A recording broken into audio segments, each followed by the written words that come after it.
Hey everybody, David from Flash by the Cyclonaut here. Moving on to the next exhaust for my 2024 MT09, and that is the Arrow full system.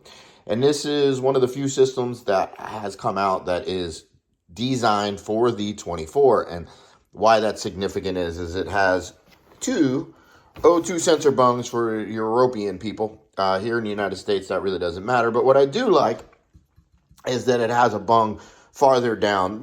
This one sometimes can give, it's just too close to the collector. So not the best place for O2 bung sensor placement when tuning and stuff. So much like this will give me more consistent readings. The system weighed in at 11 pounds. So it's about a 5-pound weight savings. I didn't get the carbon can. I just got the black aluminum can. It looks really good. I also did not order the DB killer. This is a long canister. The sound will be nice without the DB killer. Arrow DB killers are decent. So if you decided to get one with it, it won't really affect the power much. But I would guess that most people will be happy with the sound level of this. Interesting thing, this is the non-catalytic converter system. And most aftermarket exhausts, when they come with a catalytic converter as an option, it's usually at a place that the pipe splits and you can buy the catalytic converter separately and you can take it in and out.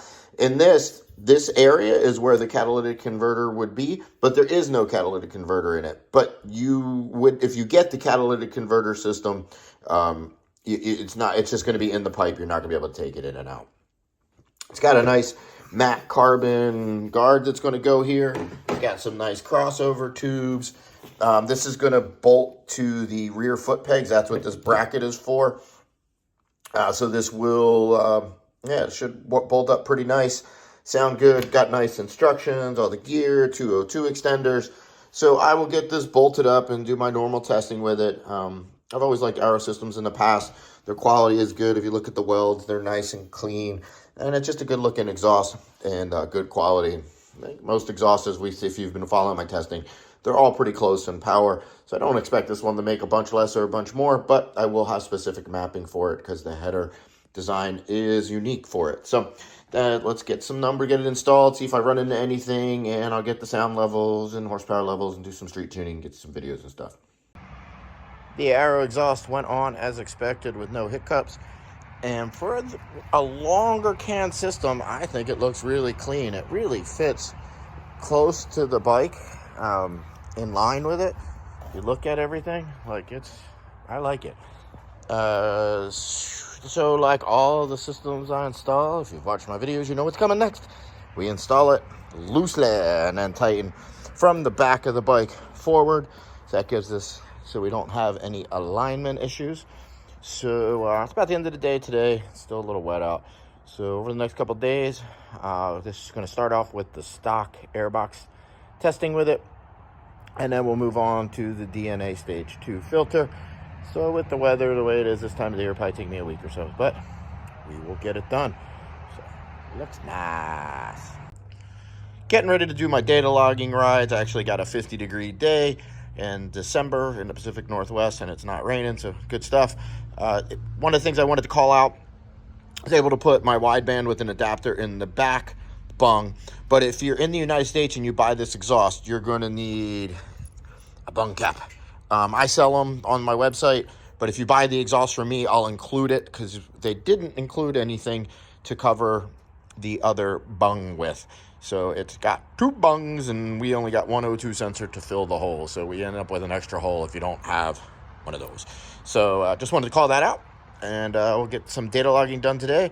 Get some Dyno stuff in the next couple days. And I really do like the looks of it. I'm normally more of a short exhaust guy, but man, that looks good. It really matches the lines. And I love how, like I said, how close it fits to the bike.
was correct with the decibel reading. 112 decibels for an aftermarket pipe on a dyno run is one of the lowest, I think the lowest I've had on a full system on the run. And it's still, as you're going to see, making good power.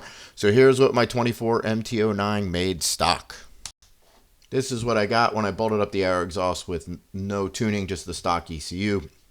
Brought the power up to 114 horsepower, 67 foot-pounds of torque, and you can see it really below 7 grand. Not huge gains, but above 7 grand really takes off from the stock system. Full falls off on top because it's the stock ECU. These runs were only done a few hours apart, comparing what you get with the stock ECU versus my flash. I put the cursor there right in the middle of the power band where we ride the most. You can see peak numbers. We gained a little bit more than 6 horsepower and about 3 foot-pounds of torque, 3.5. And you can see there right in the middle, we gained like 5 horsepower and several foot-pounds of torque. So really just, as I always say, dyno runs just show full throttle. Important to understand that. Doesn't show everything. I wish I could quantify throttle response, gain, smoothness of motor. Of course, the second gear fix that just drives us all nuts. I did ride the Arrow exhaust for a little bit with the stock ECU. I like to do that every once in a while, and the second gear is just atrocious. I again, don't know what Yamaha's thinking with that and why specifically they neutered it so bad in second gear. Fortunately, ECU flash fixes that, and you get substantial gains, just way improvement on the bike. I did test the Arrow system with both the stock Airbox, which is the run we're looking at now, and with the DNA Stage 2 lid, so let's take a look at that. As in every system that I've tested, and I've done all of them now with the stock Airbox and the Stage 2 Airbox lid, you lose a little bit on top, but you gain a lot in the middle. So street bike, again, very worthwhile mod.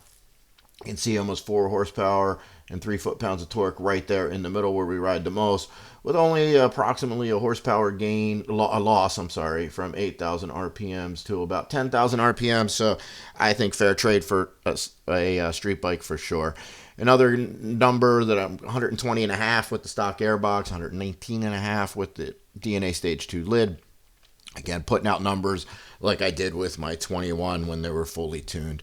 Really looking forward to see what we get with the R9. I'm guessing it's going to have the same Airbox assembly as the 24, but it's possible that it'll have the 21 through 23 or just something completely different, since they did do a totally new setup. So looking forward to that. So thanks, guys, for watching. Remember to subscribe and the like button for more motorcycle-related content. If you have any questions, comments, please leave them below. I do have this system for sale in my store. There's a link to it in the description. And like I said, if you buy it from me, I'll include that little narrowband O2 sensor bung plug for it. So thanks, guys. Peace. Ride safe.